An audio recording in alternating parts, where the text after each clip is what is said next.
देव सिंह पटेल जी ग्राम पंचायत देवगांव जी जनपद पंचायत रायपुर करचलिया जी। जिला रीवा मध्य प्रदेश। अभी वर्तमान समय पे सरपंच कौन है? अर्चना पटेल अर्चना पटेल जी सरपंच है। आप उनके मेरी वाइफ है। जी। अच्छा, ये बताइए, ग्राम पंचायत में आप सरपंच रह चुके हैं? हाँ, इसके पूर्व में मैं ही था। हाँ। तो पहले की सरपंची में और आपकी सरपंची में क्या अंतर है, क्या चीजें हैं ऐसी?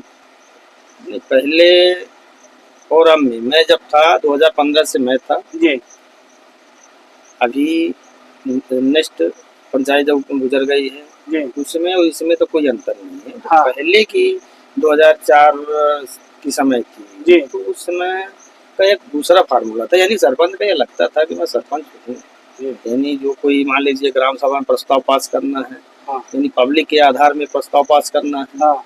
कि पब्लिक को ये लगता है कि हमको यहाँ पर ये आवश्यकता है तो पब्लिक सरपंच जो पंचों के माध्यम से बताती है। हाँ। मगर अब ये नहीं कर सकता सरपंच। हाँ। कोई सरपंच वही करेगा जो शासन के निर्देश आएंगे कि अगर मान लीजिए कि रोड बनाने की आवश्यकता है जी। तो वहाँ रोड अगर शासन ने कहा कि रोड नहीं बनाना है, पानी में खर्च करना है तो पानी में खर्च करना है। हाँ। तत्कालीन कोई निर्णय होते थे जी कि मान लीजिए कोई ऐसी कोई आवश्यकता आ गई कि सरपंच उसमें तुरंत निर्णय ले लेता था। हाँ। एक ग्राम सभा बैठा के कि चलो इसकी ये है तो इसको बात को हम प्रस्ताव रखें। लगता है आज भी वही कागज। हाँ। पर कार ये निर्धारित रहता है कितना पैसा इस मत में खर्च करना। अब रह गई बात, जैसे मान लीजिए पहले रहता था कि ग्राम सभा में अनुमोदन कर लीजिए और यहाँ पर इसको तत्काल इसको पैसा का खर्च करना है। हाँ। अब एक लिमिटेशन बना दी तो दिया है। हाँ। पर वो जो सिस्टम पहले था वो सिस्टम अब नहीं है। हाँ। ऐसा अधिकार तो होना चाहिए। हाँ। कि ऐसी कोई मान लीजिए कोई घटना घट जाती है किसी को, हर आदमी चाहता है। हाँ। हर लोग जुड़े रहते हैं। हाँ। कोई मतलब एक ऐसा मद रहे कि जिससे वो सरपंच भी किसी का वो चाहे राज से संबंधित उसका निदान तो कर सके, कम से कम त्वरित निदान। हाँ, त्वरित निदान। आवाज ऐसा विधि होनी चाहिए, आपका ये बिल्कुल ये होना चाहिए क्योंकि वो भी प्रतिनिधि है जी। तो जनता तो आशा लगा के रखती है जी कि जाएंगे सरपंच के पास ही बता देंगे, अभी तो हो सकता है हमारा निदान हो जाए। हाँ। पर सरपंच के पास ऐसा कोई भी है नहीं कि जो खुद के 50 रुपए का निदान कर सके। वैसे देखा जाए तो अभी ये अंत्योष्टि योजना, ये सब योजनाएं आ तो रही हैं जो त्वरित निदान के लिए। यही तो अंत्योष्टि योजना आ रही है। हाँ। अंत्योष्टि एक अलग चीज है। हाँ।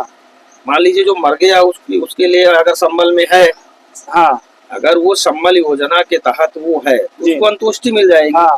मान लीजिए वो संबल की योजना के तहत नहीं है, हाँ, तब उसको तो नहीं मिल पाएगी। नहीं मिल पा रही है। हाँ। जैसे कभी मकान बरसात धस गया इनका। हाँ, तो इसके लिए भी तहसील स्तर से है तुरंत। उसमें क्या है जी, आप पता कर लीजिए, आप तो पत्रकार है जी, आपको कई जगह मिलते होंगे ऐसे जी।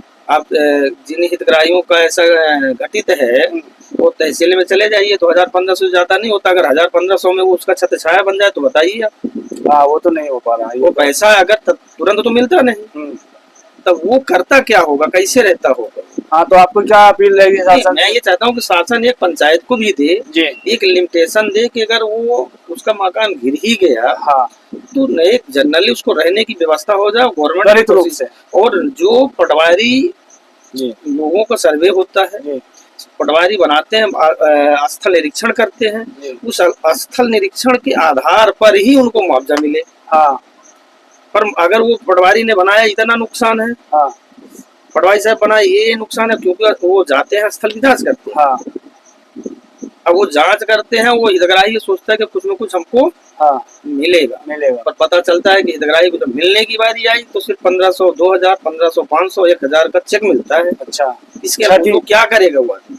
आपका कहने का मतलब ये छत भले लाखों की हो पर पैसा नहीं मिलता। पैसा मिलेगा तो उचित तो मिलना चाहिए ना जी। तो इसमें तो पटवारियों की लापरवाही, पटवारी तो फाइल में लिख के देते हैं जी, तहसील स्तर में जाता है। हाँ। तहसील महोदय जी हैं, हाँ, SDM साहब हैं। हाँ। अगर उनके पटवारियों की रिपोर्ट को देखने के बाद अगर ऐसा लगता है तो जिलाध्यक्ष होते हैं, हाँ, जिनकी राशि वहां तक आवंटन करने के आधारित है, हाँ, तो वहाँ फाइल जानी चाहिए जी। तो अगर वो 1 लाख का उसका नुकसान हुआ है तो यहीं से फाइनल हो जाता है जी, तहसील से हो जाता है जी। तो अगर लिमिट नहीं है, हाँ, हितग्राही कोई जानता थोड़ी है कि कहाँ से किसका कितना दायरा है। मेरा मकान अगर गिर गया मान लीजिए तो हमें थोड़ी पता है, पटवारी साहब आए फाइल जमा करवा दिए, तहसील चली गई। आपका कहने का मतलब कुल ये है कि दो तरीके का काम होना चाहिए। एक तो पंचायत में सरपंचों के पास जो होना चाहिए तो स्वेच्छानुदान होना चाहिए आपातकालीन के लिए, एक ये व्यवस्था होनी चाहिए। और दूसरी व्यवस्था जो है तो ग्राम पंचायत में सरपंच ये निर्धारित कर सके कि ये विकास कार्य होना। मैं ये ऐसा नहीं है जी, गुणवत्तापूर्ण कार्य हो, हाँ, उसकी निगरानी करे, हाँ, सही उसका एस्टीमेट बने, हाँ, और सही मूल्यांकन हो, हाँ, कोई दिक्कत नहीं। हाँ, पर ऐसा बनता भी कहाँ है। हाँ, जनपद स्तर से गाइडलाइन को जाके देखिए, किसी का गाइडलाइन में मतलब गवर्नमेंट की गाइडलाइन के अनुसार पे होना ना चाहिए। हाँ, ठीक है, आपका गुणवत्ता नहीं है तो गुणवत्ता में उसका जो जो उसका जिस योग्य है जी तो उसका मूल्यांकन आपको करना है। हाँ, अप्लाई का कम करिए, हाँ, मूल्यांकन बोले बिल्कुल कहना है। पर यह है कि कम से कम ये होना चाहिए कि जो विकास कार्य जिनकी जरूरत है गांव को, हाँ, वो होना चाहिए।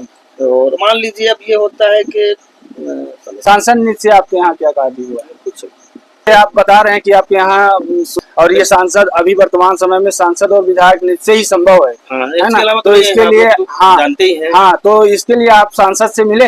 नहीं बेटा, देखिए हम माननीय सांसद महोदय जी से मुलाकात हुई थी, मेरे घर ही आए थे वो इसके पूर्व में। हाँ, तो मैंने निवेदन भी किया था। हाँ, बोले ठीक है, हाँ, पर ऐसा कोई है आगम तो दिखा नहीं। हाँ, वो कार्यकाल बीत गया, वो निरंतर भी चल रहे हैं।